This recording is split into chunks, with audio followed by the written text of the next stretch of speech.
उत्तराखंड विधानसभा का 3 दिवसीय विशेष सत्र अनिश्चितकाल के लिए स्थगित कर दिया गया। सत्र के दौरान राज्य गठन से अब तक के विकास की यात्रा और आने वाले 25 सालों के विकास के रोडमैप पर विस्तृत चर्चा हुई। सदन के कई महत्वपूर्ण मुद्दों और योजनाओं पर विचार विमर्श तो किया गया ही। अब इसी क्रम में संसदीय कार्य मंत्री सुबोध उनियाल ने अनादि टीवी से खास बातचीत की। आइए सुनते हैं।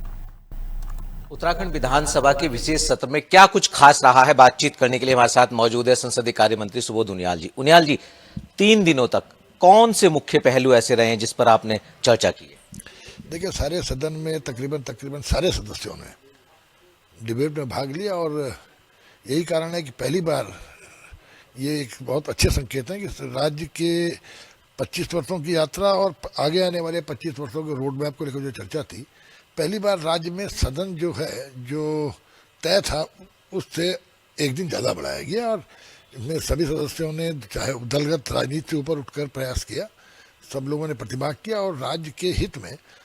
जो राज्य में जितने भी मुख्यमंत्री हुए हैं, नित्यानंद स्वामी जी से लेके भगत सिंह कोश्यारी जी से लेके स्वर्गीय नरेंद्र तिवारी जी से लेके खंडूड़ी जी, उसके बाद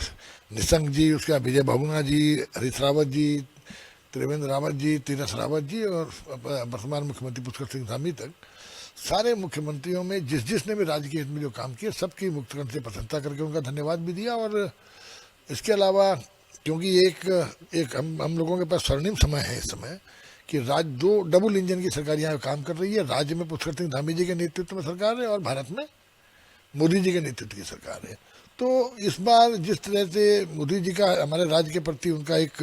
लगाव है, बड़ी सहजता से पिछले 11 वर्षों में जिस तरह उन्होंने 2 लाख करोड़ रुपया इस राज्य को अवस्थापना सुविधाओं के लिए दिया, ये बहुत बड़ी उपलब्धि है। एक छोटे से राज्य को 2 लाख करोड़ रुपए और इससे हम आगे बढ़े, तो ये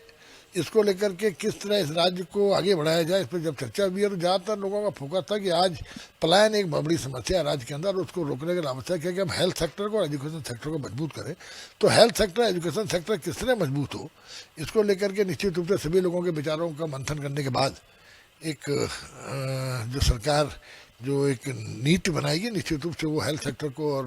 एजुकेशन सेक्टर को मजबूत करने का काम करेगी ताकि इस राज्य में लोगों की अपेक्षा के अनुसार इस राज्य को हम आगे बढ़ा सकें और राज्य में विकास जो है वो भी आगे बढ़े। और साथ ही साथ जो आदरणीय प्रधानमंत्री जी की एक संकल्पना है, परिकल्पना है कि 2047 में जब देश की आज़ादी के 100 वर्ष पूरे होंगे तो भारत दुनिया के एक स्वावलंबी, आर्थिक रूप से मजबूत और आत्मनिर्भर राष्ट्र के रूप में, अग्रणी राष्ट्रों के रूप में खड़ा होगा। उसमें उस यात्रा में सहभागी बनकर उत्तराखंड निश्चित रूप से